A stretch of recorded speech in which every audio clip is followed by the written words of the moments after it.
Hello viewers, Gita LLB সিরিয়ালের নতুন update নিয়ে চলে এসেছি। ভিডিওটিতে লাইক দিয়ে সম্পূর্ণ ভিডিওটি না কেটে শেষ পর্যন্ত দেখতে থাকুন। আজকের গীতা সিরিয়ালে আমরা দেখতে চলেছি স্বস্তিক গীতাকে বউ সাজিয়ে নিয়ে এলে সাপ্তিক পিছন থেকে এসে বাড়ির সবাইকে বলে, হ্যাঁ, স্বস্তিক গীতা সত্যিকারের স্বামী, তারা সত্যিকার অর্থে বিয়ে করেছে। ঠিক তখনই প্রলয় পাশ থেকে বলে, গীতার আরও একটা পরিচয় আছে, সে গিনির ছোট বোন। কথা শুনেই তো সবাই অবাক হয়ে যায়। ঠিক সেই সময় চন্দ্রনাথ গ্রীষ নামে একজন গীতাকে কল করে এবং বলে, আমার মেয়েকে তার শ্বশুরবাড়ির লোক মেরে ফেলেছে, আর এটার কেসটা আপনি লড়বেন।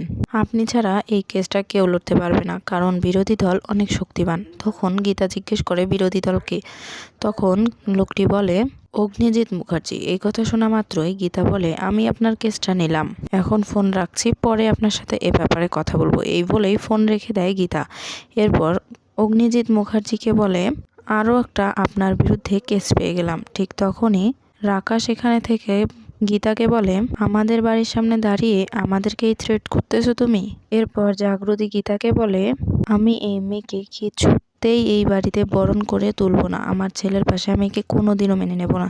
ঠিক তখনই গীতা বলে, আমি এই বাড়িতে কখনোই ঢুকবো না। এই বলে পিছন ফিরতে গীতা দেখে পিছনে দাঁড়িয়ে আছে কাব্যা আর কিরণকান্তি মুখার্জি। তখন কাব্যা গীতাকে বলে, আমি সব কিছুই শুনেছি এবং জানি, কিন্তু এটা জানতাম না যে তোমাকে স্বস্তিক ভালোবাসে। কিরণকান্তি মুখার্জি তখন গীতাকে বলে, তোমার জন্য আমার মেয়ের জীবনটা শেষ হতে চলেছে, আমি তোমাকে কিছুতেই ছাড়বো না। তখন গীতা বলে, আমার জন্য কেন? এই যা কিছু হচ্ছে সব এই স্বস্তিকের জন্য, আর আমার এই সব নাটক ভালো লাগছে না। এই বলেই সেখান থেকে চলে যায় গীতা।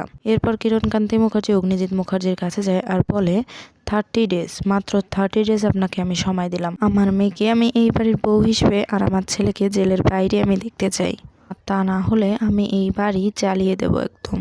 এরপর দেখায় গীতা স্কুটিতে উঠলে স্বস্তিক সেখানে যায় আর গীতাকে আটকানোর চেষ্টা করে। তখন গীতা স্বস্তিককে বলে, কাব্যা থেকে মুক্ত হতে আপনি আমাকে ব্যবহার করলেন। তখন স্বস্তিক গীতাকে বলে, আমি আপনাকে ভালোবাসি। তখন স্বস্তিককে একটা জোরে থাপ্পড় মারে গীতা, আর তারপর সেখান থেকে গীতা রওনা দেয় বাড়ির উদ্দেশ্যে। তো বন্ধুরা, কেমন লাগলো কমেন্টে জানাও এবং পরবর্তী আপডেট সবার আগে পেতে আমাদের চ্যানেলটি সাবস্ক্রাইব করে পাশেই থাকো। ধন্যবাদ সবাইকে।